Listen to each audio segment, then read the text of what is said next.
Bueno, hoy damos inicio a un apartado que llevaría por título el voluntarismo cartesiano. O sea que en esta ocasión, en este recorrido que estamos haciendo de la invención de la autonomía, toca el turno a Descartes. Pero nos centraremos en el voluntarismo cartesiano. Veamos qué sucede al respecto dentro del planteamiento que Descartes hace. Recordemos cómo Herbert sustentaba que al tomar conciencia de las nociones comunes, estamos compartiendo pensamientos con Dios. Por lo tanto, dirá, a medida que nosotros nos perfeccionamos, mejorando, por supuesto, nuestros conocimientos, llegaremos a ser cada vez más como Dios. Ese era, digamos, el postulado de Herbert. Descartes, por su parte, piensa que verdades como las que contienen las nociones comunes de Herbert, en último término, lo que harían sería coaccionar a Dios. Terminarían pues coaccionando a Dios. Y sostendrá Descartes que incluso las verdades eternas deben depender de la voluntad de Dios, ¿no? Y ahí está, digamos, como el punto central. Ese es justamente el voluntarismo. Para Descartes, todo, absolutamente todo, estaría en dependencia con respecto a la voluntad de Dios. E incluso sostendrá que hay verdades eternas, por ejemplo, como la de que una totalidad es mayor que una parte. Pero estas, dice Descartes, no serían verdades si Dios no las hubiera querido. O sea, lo remite pues finalmente a la cuestión de la voluntad. Por eso dirá Descartes que la voluntad es tanto la causa de las esencias como de aquello que existe de verdad, al menos finalmente como una posibilidad. De tal forma que entonces para Descartes Dios no crea algo porque sería mejor que existiera a que no existiera. Más bien, el hecho de que quiere que algo exista es precisamente lo que determina esa existencia, ¿no? Todo estaría pues remitido a la voluntad de Dios. Incluso Descartes va a llevar al extremo esta postura y admitirá que Dios bien incluso podría haber mandado, es decir, querido, que sus criaturas lo odiaran y que por lo tanto sería pues parte, ¿no?, del orden fundamental de las cosas, si Dios así lo hubiera querido.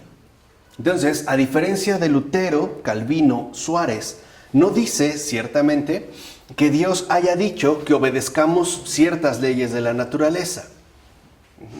Y con ello, en efecto, Descartes lo que está proponiendo es una ética de autogobierno de tipo total.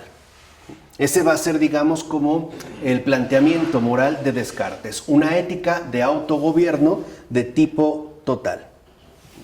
¿Por qué? Porque Descartes ciertamente no es ningún ateo, pero no cree que podamos servirnos del conocimiento racional de Dios para resolver problemas, tanto en la teoría como en la práctica. De hecho, el Dios de Descartes es tan inescrutable como lo es el de Lutero. Incluso puede decirse que lo es todavía más. Incluso dirá Descartes que nuestras formas más elementales de pensar no nos permiten inferir nada en absoluto acerca de la forma en que Dios piensa.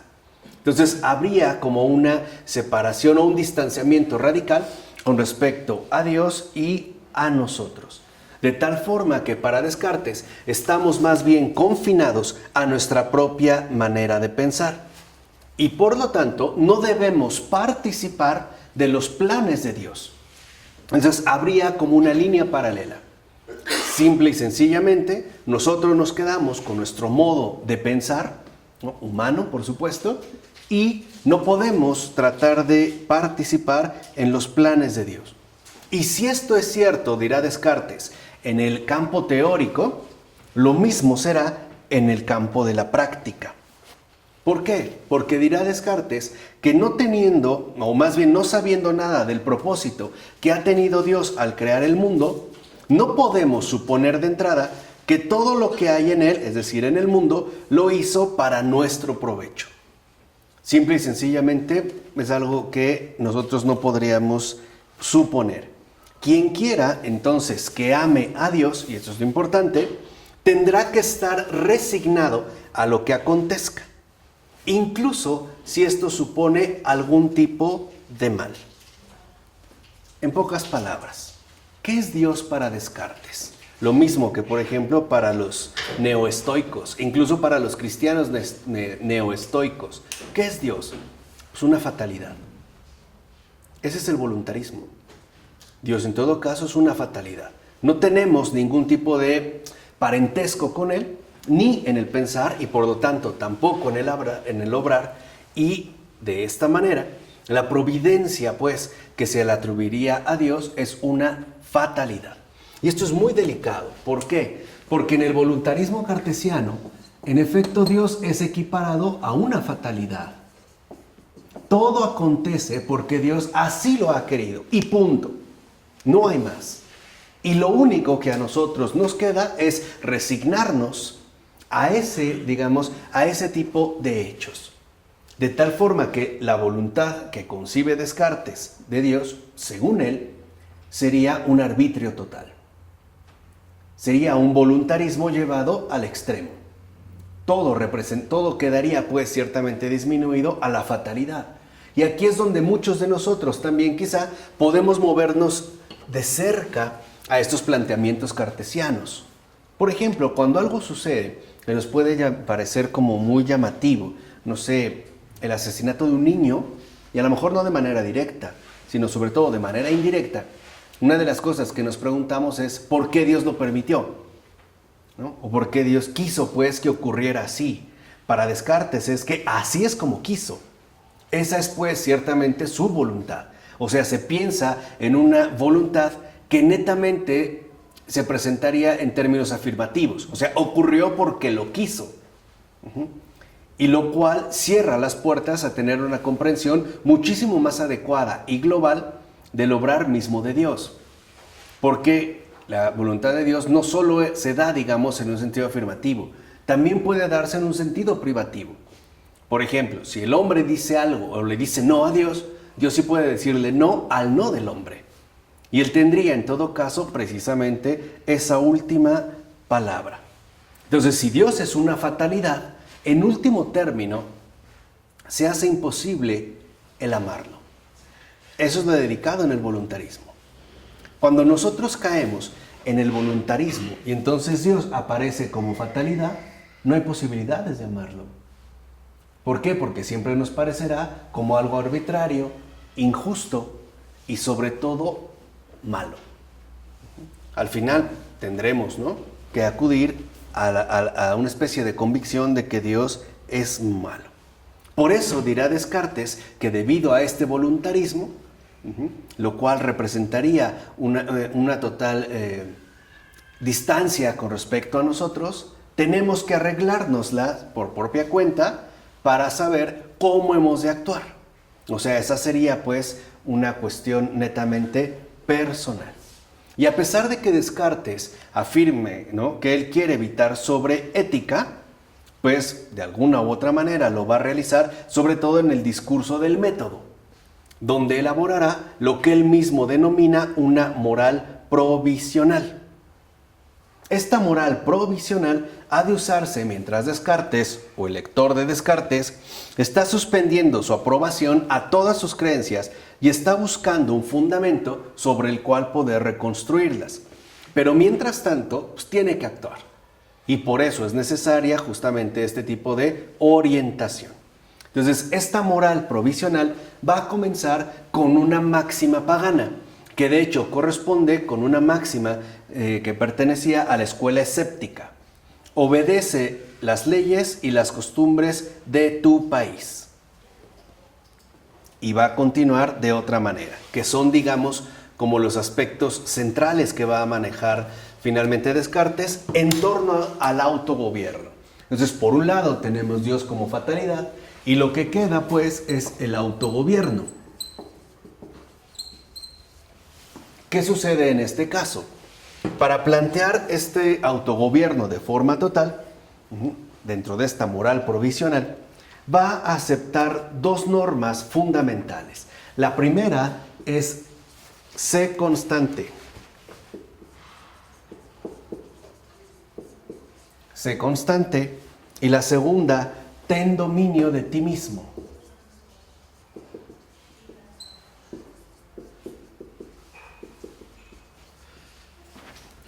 Esos serían, digamos, como los dos pilares fundamentales del autogobierno cartesiano. Sé constante. ¿Qué significa?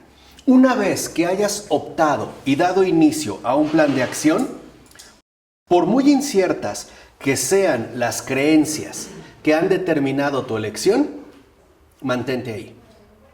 O sea, una vez que has empezado algo, no lo dejes. Sea lo que sea, ¿eh? Una vez que has empezado algo, no lo dejes. Y el segundo, ten dominio de ti mismo, incluso más de ti mismo que del mundo. O sea, solamente te debes atener a desear aquello que está enteramente en tu poder. Entonces, la primera, ten dominio de ti mismo, es limítate a lo que para ti sí está a tu alcance, a lo que entraría, ¿no?, en la esfera de tu propio poder.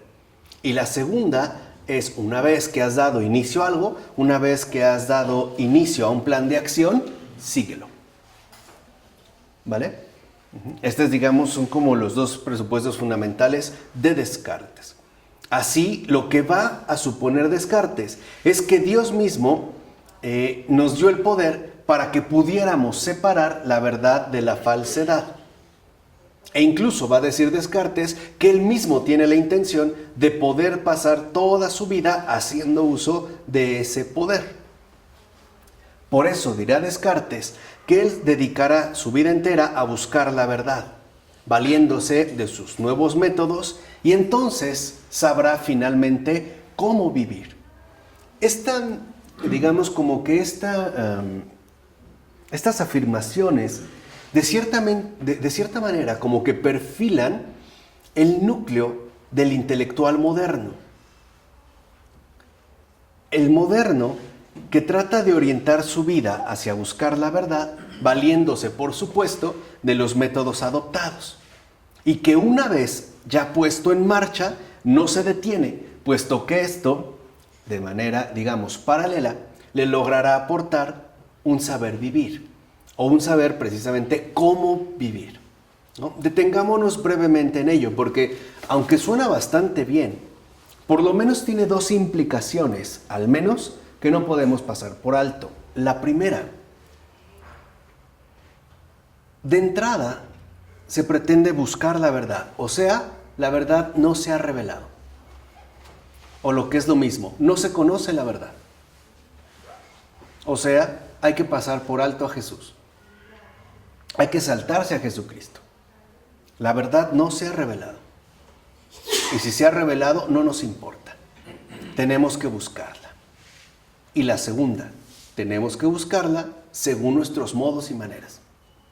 Es decir, según nuestros propios métodos. De tal forma que de entrada no se reconoce la revelación de la verdad. Y número dos, esa búsqueda aplica únicamente a través de la implementación de criterios propios, es decir, según la propia autonomía.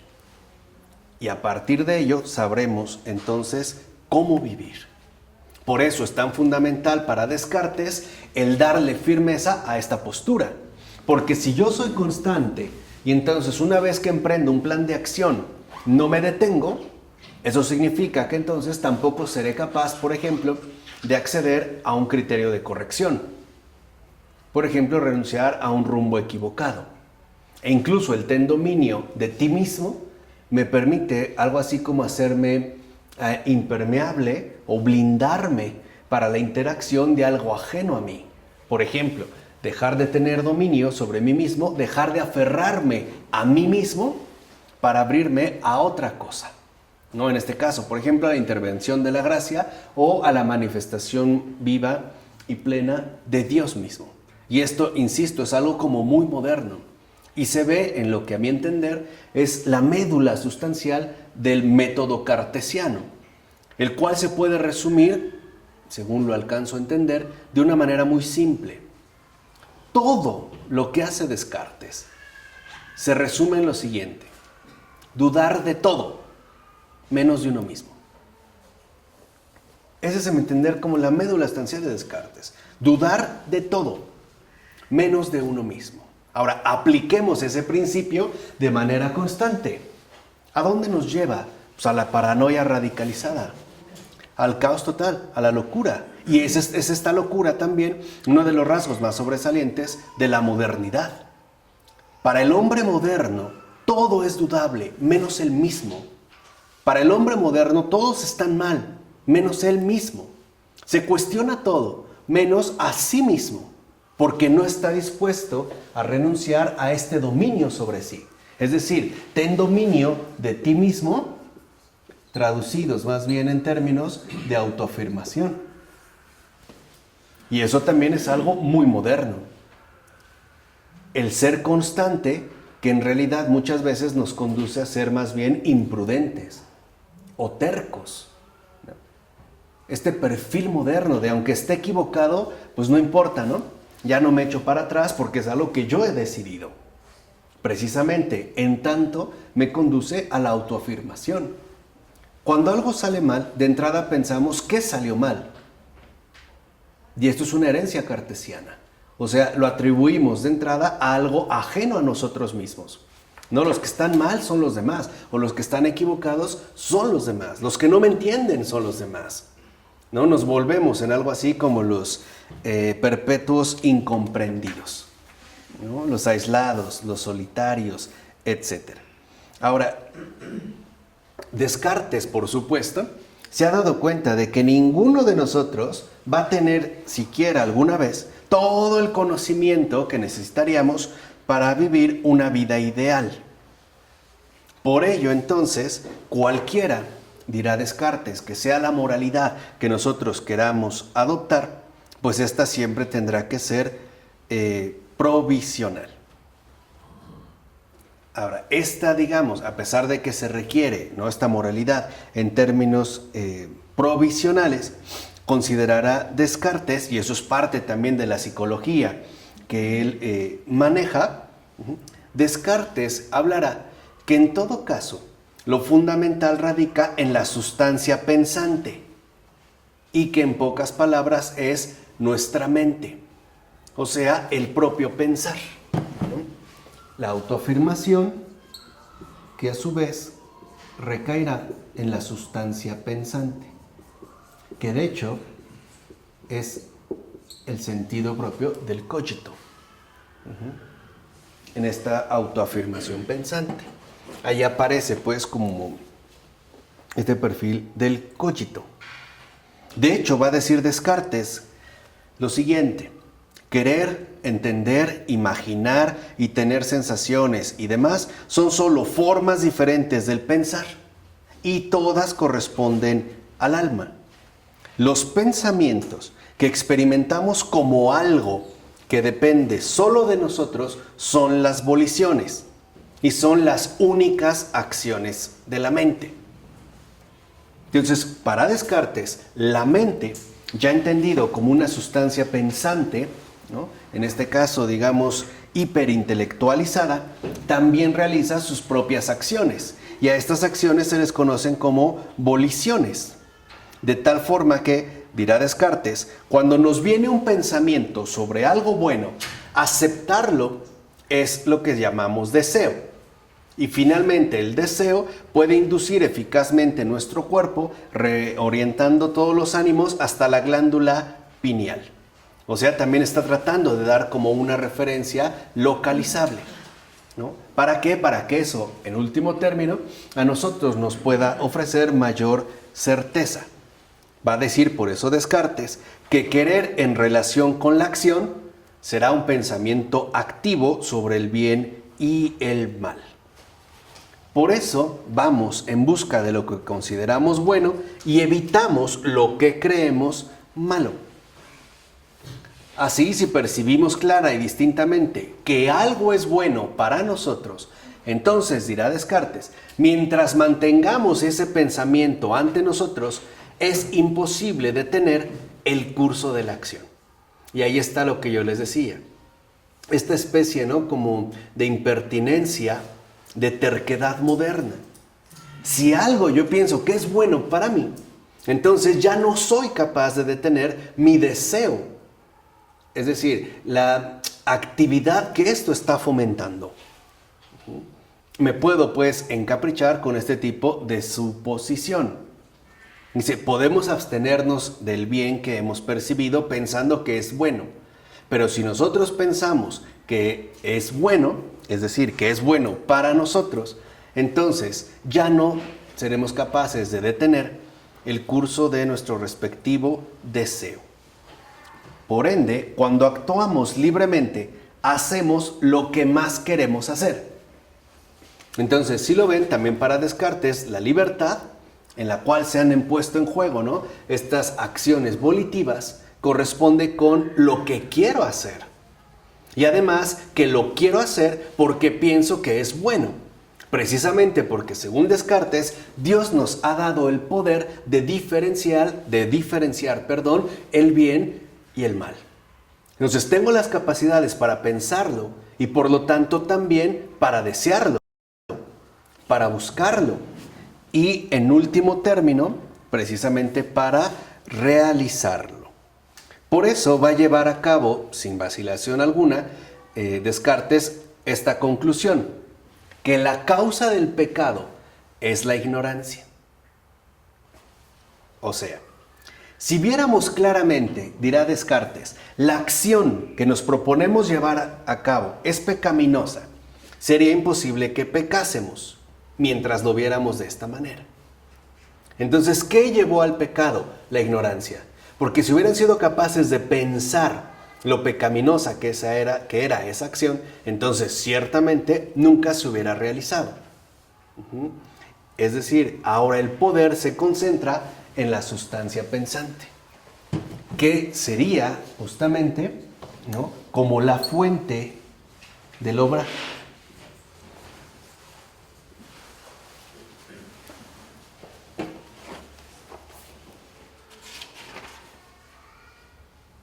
Fuente del obrar. O sea, para el Descartes, la libertad y la voluntariedad son la misma cosa. Ser libre es hacer lo que quiero. Simple, o sea, sin más. Eso simple y sencillamente sería ser libre. Ahora, el uso apropiado de la libertad es llevarnos a actuar únicamente a partir de percepciones claras y distintas. Pero estas son difíciles de conseguir, sobre todo porque el alma está ligada al cuerpo. Y el cuerpo nos hace percibir de manera imperfecta los objetos de este mundo. De tal manera que es gracias al cuerpo que nosotros adquirimos pensamientos confusos, que no nos permiten ver con claridad y distinción lo que puede ser bueno de aquello que más bien puede ser malo para nosotros. Por lo tanto, nuestra única vía de ayuda, nuestra tabla de salvación es el conocimiento. Entonces quiere decir que todo dependerá del ejercicio constante de la sustancia pensante. Y como hemos dicho, será en todo caso la fuente auténtica del obrar, ¿no? La salvación viene pues del conocimiento. Pero, dirá Descartes, aunque lo deseamos cuando vemos lo bueno que es, no siempre lo podemos obtener. Y por ello Descartes tratará de ofrecer un remedio para la ignorancia, que radica en la segunda máxima de su moralidad provisional: ser tan resuelto como sea posible y estar en acción constantemente una vez que se ha tomado una decisión, incluso si las opiniones son cuestionables. La virtud, para Descartes, es la firmeza de la resolución. ¿Quién es el hombre virtuoso? El que no merma, el que no deja la resolución tomada. Una vez que se ha tomado una decisión, esa decisión se mantiene. Y será precisamente ese mantenimiento el que nos otorgue el grado de el grado que proviene de la virtud. Entonces, si le dices no a Dios y a otro sí. Claro. ¿Sí? Y eso es la virtud. Exacto. Ahora, aquí es donde se van complementando, digamos, parte pues, del jueguito cartesiano, ¿no? Si en efecto una vez que se ha tomado la resolución, a partir de la voluntad, entonces esta voluntad tendrá que estar también a su vez sustentada en una sustancia pensante. Por eso les decía, en pocas palabras, en Descartes no hay conversión, no hay posibilidad de conversión, no hay corrección, no hay enmienda. No hay precisamente este tipo de posibilidad.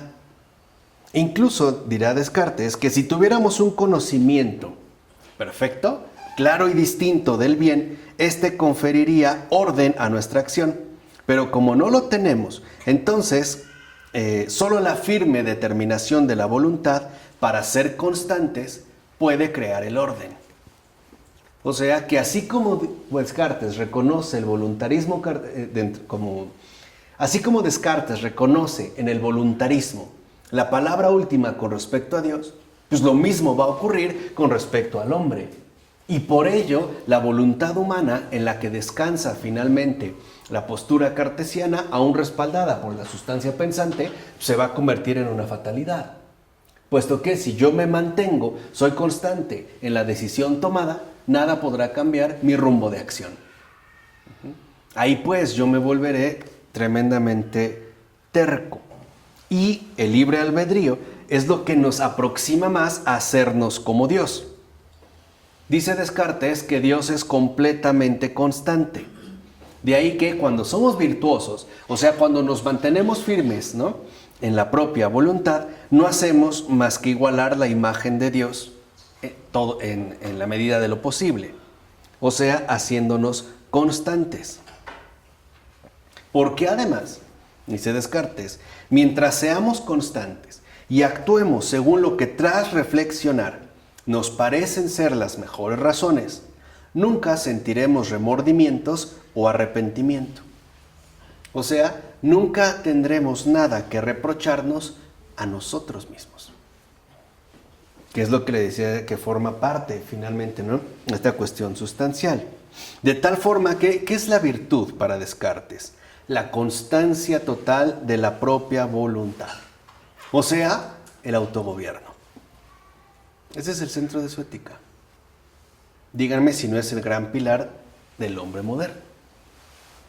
El autogobierno, el mantenerse siempre, ¿no?, en ese autogobierno como el eje fundamental que configura no solo nuestra forma de pensar, sino también nuestra propia forma de obrar.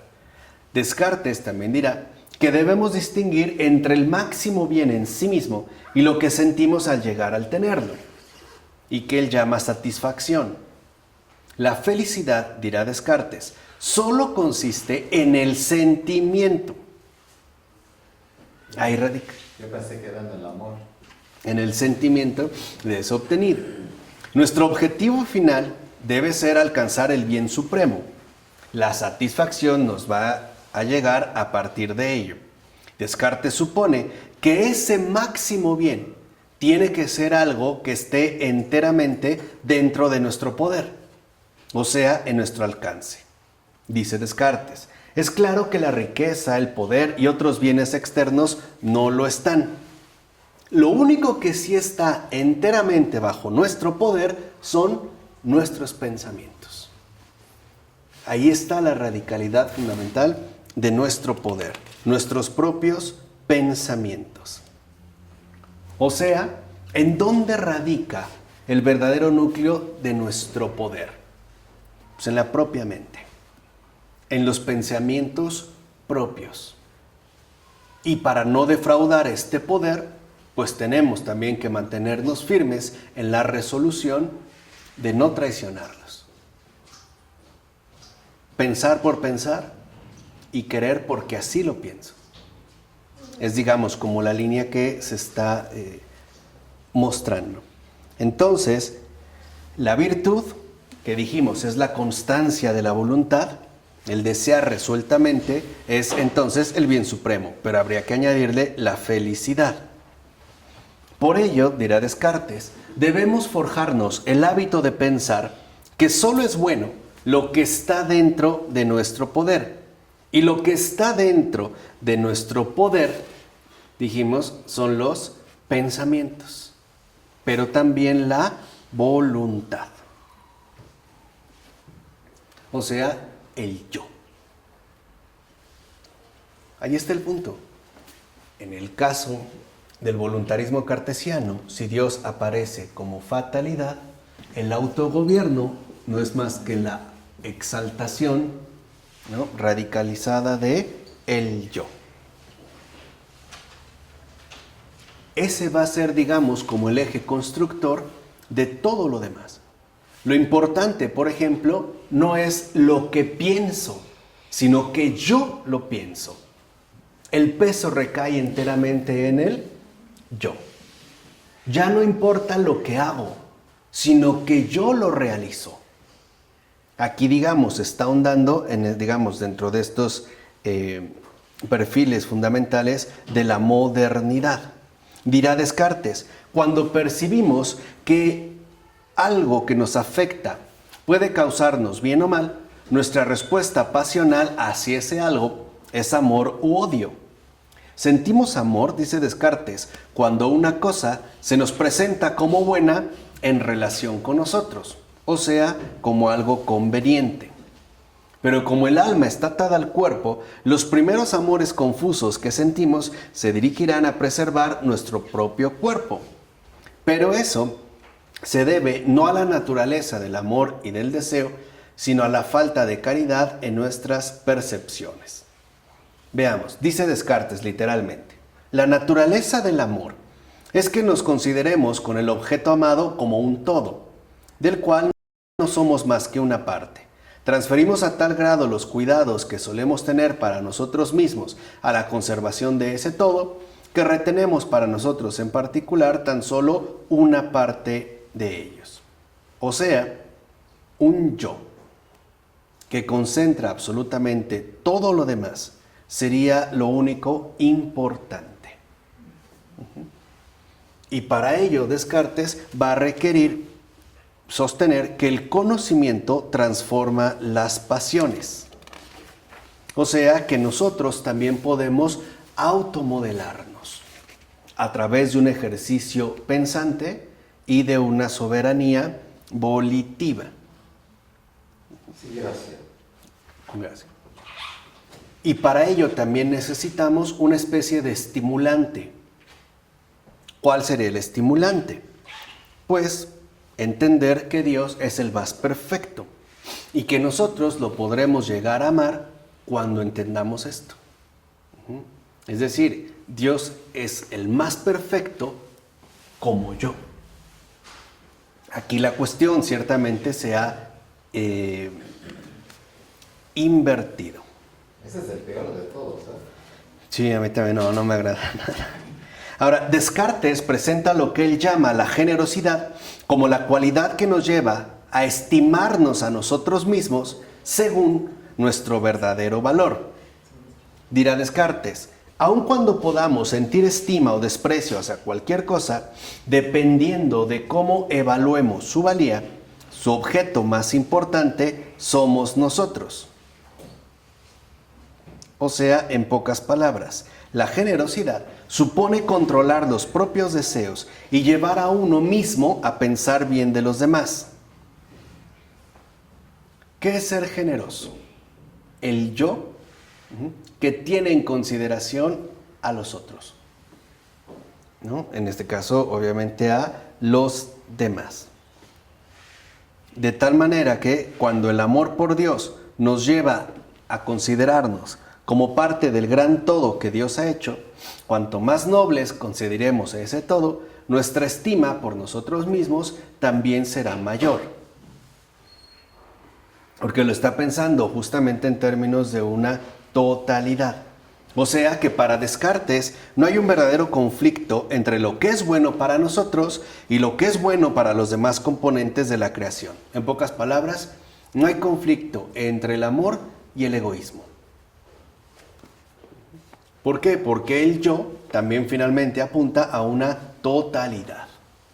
Y esto se puede, digamos, poner en evidencia a partir del hecho de que cada uno debe escrutar las cosas por sí mismo. O sea, sigue la misma línea del perfeccionismo moderno. Por eso para Descartes, por muy poco que sepamos del bien o del mal que ahora podemos tener, la única forma de incrementar nuestro conocimiento es incrementando nuestras propias capacidades cognitivas. O sea, creciendo cada vez más como sustancia pensante. Que es parte también de lo que retomará en este caso el movimiento ilustrado. Piensa por ti mismo. Piensa, ¿no? Esta sería, digamos, como la consigna. Así la perfección de uno mismo, ya sea incrementando el conocimiento o bien, es decir, en su defecto, por una voluntad constante, es la clave de toda la moralidad. Y solo viendo las cosas por nosotros mismos es como seremos capaces de obtener el conocimiento que tanto necesitamos.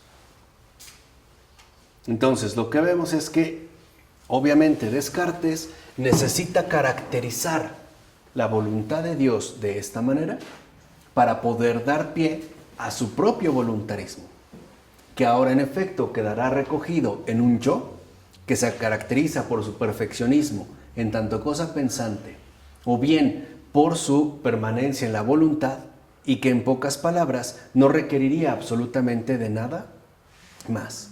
Sería ya la forma radicalizada pues del autogobierno, que como vemos es algo que se ha mantenido, al menos hasta la fecha, como uno de los rasgos fundamentales de lo que podríamos llamar, en términos a lo mejor muy vagos, aunque más o menos orientativos, hombre moderno. Vemos el perfil de la mentalidad moderna.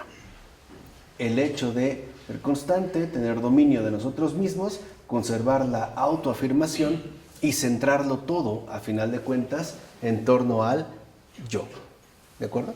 Vamos a dejar hasta aquí. En nombre del Padre, del Hijo, del Espíritu Santo. Amén.